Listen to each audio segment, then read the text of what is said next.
Hello everyone, कैसे हैं आप? उम्मीद का तो अच्छे होंगे। जैसे मैं भी मुस्कुरा रहा हूँ, आप भी इंशाल्लाह ऐसे ही मुस्कुराएं। हमेशा हमेशा मुस्कुराते रहें आप लोग। ऊपर वाला आपको, ईश्वर अल्लाह भगवान आपको सही तरीके से रखे।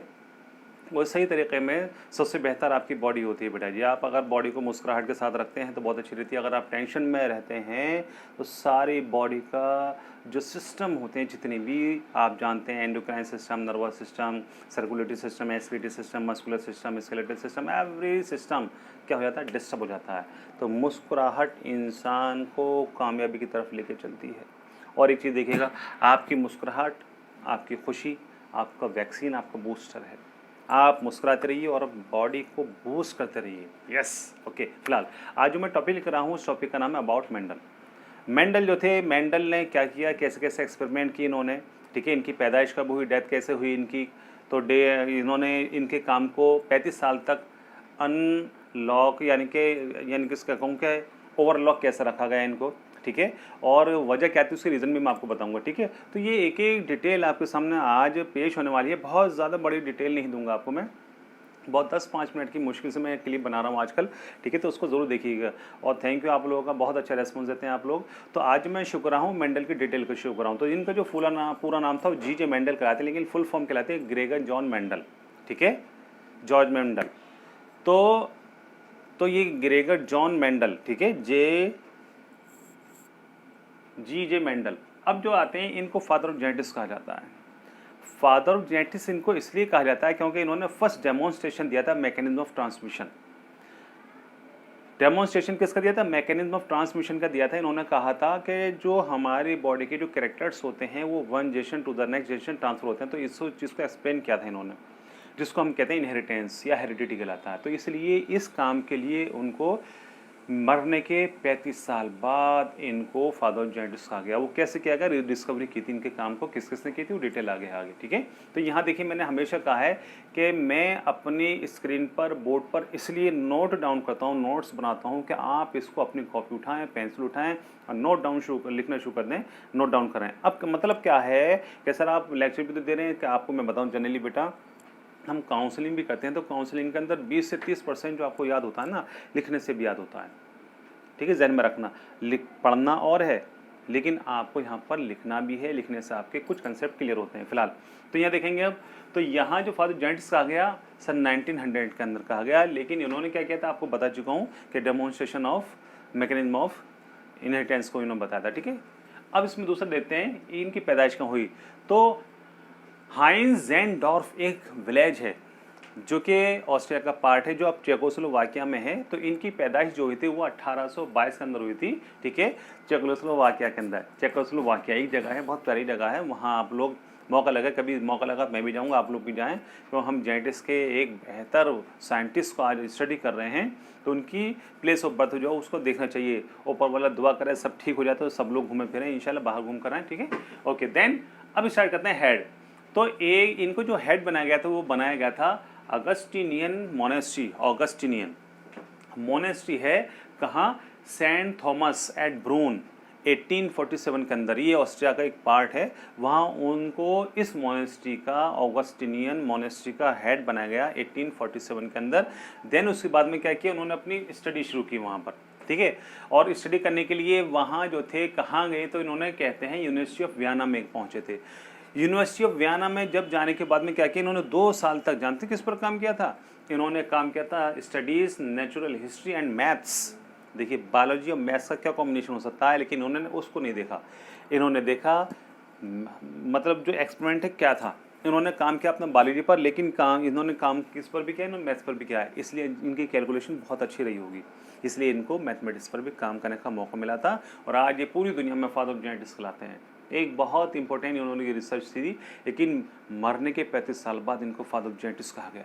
एक अजीब चीज़ थी ये भी, 35 साल तक क्यों ऐसा रहा, तो उसकी डिटेल मैं देने वाला हूँ नीचे, आप बोर्ड पर देख लेंगे। उसके बाद देखते हैं, अब इन्होंने एक हिस्टोरिक, जो 4th पॉइंट कहलाता है, वो कहलाता है हिस्टोरिक एक्सपेरिमेंट। इन्होंने अपने सारे एक्सपेरिमेंट जो किए थे, वो किए थे गार्डन पी। ऑप्शन में आते हैं आपके, वाइल्ड पे आएगा, ग्रीन पे आएगा, और स्वीट पी भी आएगा, और गार्डन पी भी आएगा। तो इनके जो सारे एक्सपेरिमेंट थे वो थे गार्डन पी पर, जिसका साइंटिफिक नेम कहलाता है पायसम सेटाइवम। इस पौधे पर इन्होंने अपने 9 साल यूज़ किए, कंज्यूम किए, यूटिलाइज किए। उस 9 साल के बाद में इन्होंने 3 लॉज को प्रपोज किया, जो कि पहला लॉ कहलाता है लॉ ऑफ डोमिनेंस, सेकंड कहलाता है लॉ ऑफ सेग्रीगेशन, थर्ड कहलाता है लॉ ऑफ इंडिपेंडेंट असॉर्टमेंट। लेकिन जनरली हम अच्छी बुक पढ़ते हैं तो वहाँ 2 ही रूल आते हैं लिखे हुए, law of segregation and law of independent assortment. लेकिन थर्ड लॉ भी चलता है, हम जो आज छोटी क्लास के अकॉर्डिंग पढ़ाते हैं 10th में, तो वहाँ 3 लॉज ही चलते हैं, लेकिन बड़ी क्लास में 2 ही लॉज आते हैं। जो इन्होंने एक्सपेरिमेंट किए थे वो 2 थे। खैर, तो इन्होंने क्या किया था, गार्डन पील पर काम किया, जिसका साइंटिफिक नेम पायसम सेटाइवम कहलाता है। तो ये 9 ईयर्स तक इन्होंने काम करते रहे। कब से स्टार्ट किया, कब तक चला, तो 1856 में उन्होंने स्टार्ट किया था, 1856 में, और 1864 में ख़त्म कर दिया था। 9 साल तक इनका अपना डेमोन्स्ट्रेशन को ही देखते रहे। इन्होंने देखा कि कुछ यानी कि जो प्लांट होते हैं, टॉल होते हैं, ड्वार्फ होते हैं, कुछ फ्लावर्स पर काम किए, बहुत सारी इनकी डिटेल है, और अगर हम बोलते रहेंगे तो बहुत टाइम लग जाएगा, इतनी बड़ी मुझे क्लिप नहीं बनानी है। ठीक है, अब देखते हैं दूसरा, कंक्लूजन पब्लिश। अब इन्होंने जो अपने सारे एक्सपेरिमेंट किए थे कि इन्होंने मेंडल ने, तो उन्होंने कंक्लूजन अपने पब्लिश भी कराए। लेकिन ये एग्ज़ाम में आता है, नीट कंपटीशन के अंदर आता है, या और भी जो अदर एग्जाम्स होते हैं, कि वो कौन सा पब्लिशिंग कंपनी थी, उसका नाम क्या था, तो वो सब मैं आपको डिटेल में बता रहा हूँ। ठीक है, तो कंक्लूजन पब्लिश किए थे, एनुअल प्रोसीडिंग कहलाती है ऑफ नेचुरल हिस्ट्री सोसाइटी, जो बुरुन के अंदर है। तो वहाँ इन्होंने उसको पब्लिश कराया, जो 1866 के अंदर, ठीक है, वो पब्लिश हुए। कहाँ हुए थे, ब्रून के अंदर। ठीक है, कौन सी हिस्ट्री थी, annual proceeding of natural history society. यहाँ पर उन्होंने अपने एक्सपेरिमेंट को, यानी कि जो वर्क था हिस्टोरिक एक्सपेरिमेंट, उसको वहाँ पर पब्लिश कराया था 1866 के अंदर।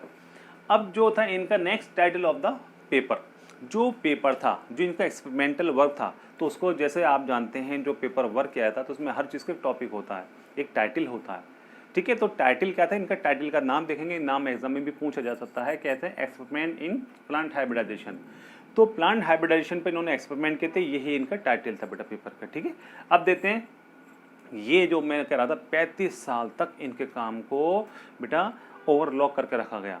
उसका रीज़न क्या था, कुछ रीज़न थे जो मैं कुछ हैं 4-5 मिनट मेंशन किए हैं, उसकी वजह से शायद ये रहा हो कि इनके काम को 35 साल तक नहीं सराहा गया। तो पहला जो पॉइंट आता है, देखो कह रहे हैं ना, overlooked historic work due to some reasons. तो पहला पॉइंट आता है, biologist mind were preoccupied. इनके माइंड पहले से ऑक्यूपाइड हो चुके थे, प्री ऑक्यूपाइड किसके साथ में, डार्विन्स थ्योरी ऑफ इवोल्यूशन। आप जानते हैं जो इवोल्यूशन चैप्टर जब स्टार्ट हुआ था, इवोल्यूशन यानी कि हमारे एक ऐसा था कि दुनिया उसके अंदर खो चुकी थी, इसलिए इनके काम को शायद उस वक्त सराहा नहीं गया हो। ठीक है, और ये जो इवोल्यूशन थ्योरी जो थी, कहाँ पब्लिश हुई थी, ये हुई थी ओरिजिन ऑफ स्पीशीज के नाम से। ओके, नेक्स्ट देखेंगे इसके अंदर बेटा जी, दूसरा, पहला तो काम क्लियर हो गया होगा कि जब Darwin's theory of evolution start हुई थी, इस वजह से इनका काम को सराहा नहीं गया। दूसरा पॉइंट क्या रहा होगा, देखिएगा, ये भी इंपॉर्टेंट पॉइंट है, not sure with his findings. ये अपनी फाइंडिंग्स से श्योर भी नहीं थे। तो आखिर ऐसा कौन सा एक्सपेरिमेंट होगा जिस पर ये अपनी फाइंडिंग से श्योर नहीं थे, तो वो हॉक्स वीड कहलाता है। हॉक वीड होता है जिस पर उन्होंने जब काम किया तो इनका काम थोड़ा डिस्टर्ब हो गया, तो शायद ये भी अपनी फाइंडिंग से सेटिस्फाई नहीं थे, इसलिए इन्होंने थोड़ा सा हल्का ले लिया होगा उसको। ठीक है, जो नेक्स्ट है उसमें वो आता है जर्नल हैड लिमिटेड सर्कुलेशन, और इनका जो जर्नल जिन्होंने इसमें पब्लिश कराया था, ठीक है, तो ये जो जर्नल था, जर्नल एक बुक का नाम होता है जहाँ पर वो बुक छपती है, फिर वो ऑल ओवर द वर्ल्ड वो डिस्ट्रीब्यूट होती है। तो उस ज़माने में जब इन्होंने काम किया था, तो उस जर्नल का जो सर्कुलेशन था बहुत छोटे एरिया में था, कुछ जगह हुआ करता था, इसलिए इनके काम को ज़्यादा डिस्ट्रीब्यूशन नहीं मिला, ज़्यादा स्प्रेड नहीं हो पाया बेटा, स्प्रेडिंग सिस्टम इसका वहीं लिमिटेड रहा। तीसरा पॉइंट हो गया। जो नेक्स्ट पॉइंट है, his work was ahead of time. इनका काम उस जमाने में बिल्कुल एक अलग था, वक्त से पहले इन्होंने काम बता दिया कि जीन्स पर काम किया था उन्होंने।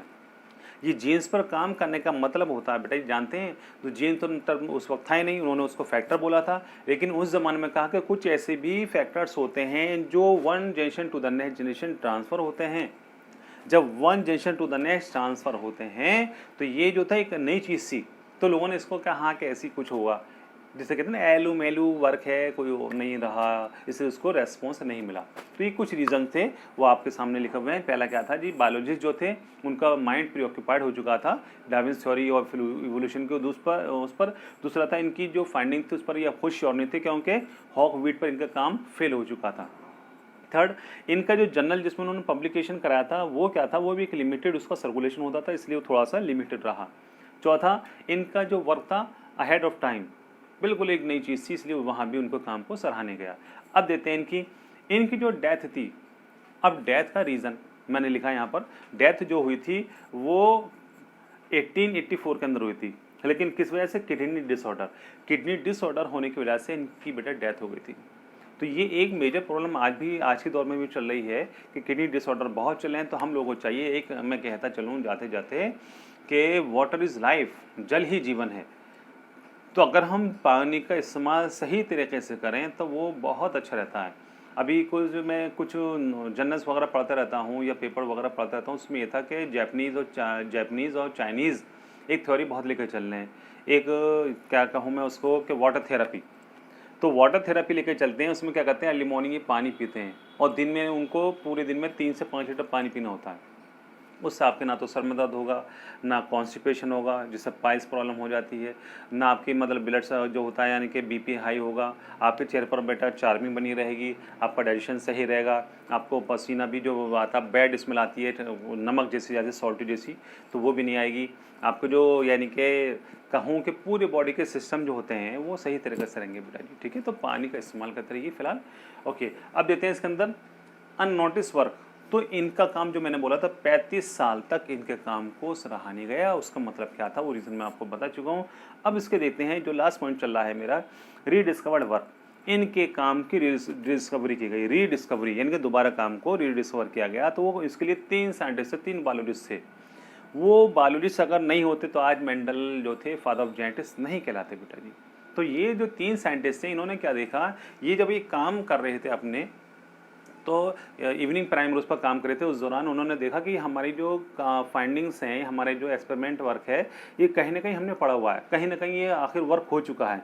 जब इन्होंने इस काम को खोजा, देखभाल की, इधर उधर जो जर्नल्स थे उनको पढ़ा, तो पढ़ने के बाद में बोले अरे ये तो फाइंडिंग सारी हो चुकी है, सारे एक्सपेरिमेंट हो चुके हैं, हम क्यों कर रहे हैं। तो वो साइंटिस्ट का नाम क्या है, उन्होंने फादर ऑफ जेनेटिक्स कैसा नाम दिलाया, तो देखिए फिलहाल कि साइंटिस्ट कौन कौन से हैं। तो पहले आते हैं ह्यूगो डी व्रीज। ये ह्यूगो डी व्रीज एक हॉलैंड के साइंटिस्ट थे, बहुत बड़े बायोलॉजिस्ट थे, उन्होंने काम शुरू किया था। उसके बाद कार्ल कोरेन साइंटिस्ट हैं, ये जो थे ये जर्मनी के थे। उसके बाद में जो तीसरे हैं ईवी शेरमैक, ये जो थे ये ऑस्ट्रिया के रहने वाले थे। ये तीनों साइंटिस्ट ने इंडिपेंडेंटली अपने काम को किया, लेकिन काम करने के बाद में फिर ये इन्होंने देखा ये काम ऑलरेडी हो चुका है। इस होने के बाद में इन्होंने फिर मेंडल को क्या कहा था, जब देखा कि मेंडल का ही सारा काम हमारा काम नहीं है, तो ये दिल के बहुत अच्छे थे, इसलिए इन्होंने मेंडल को ही कहा कि हमारा काम नहीं है, ये काम हमसे पहले हो चुका है। इसलिए उन्होंने क्या किया कि इस काम को लेकर मेंडल के सर पर रख दिया गया, यानी कि मेंडल को फादर ऑफ जेनेटिक्स का नाम दे दिया गया, क्योंकि हमारी फाइंडिंग्स नहीं थी, ये एक्सपेरिमेंट जो हिस्टोरिक था वो था मेंडल का। इसलिए इनको मैं भी सलाम करता हूँ और आदाब करता हूँ, नमस्ते करता हूँ। कहने का मतलब ये है कि आप भी दिल के अच्छे बनिए, खुश रहिए, मुस्कुराते रहिए और मेरी नेक्स्ट वीडियो का इंतज़ार कीजिए और रेस्पॉन्स ज़रूर दीजिएगा। जब तक के लिए इजाज़त।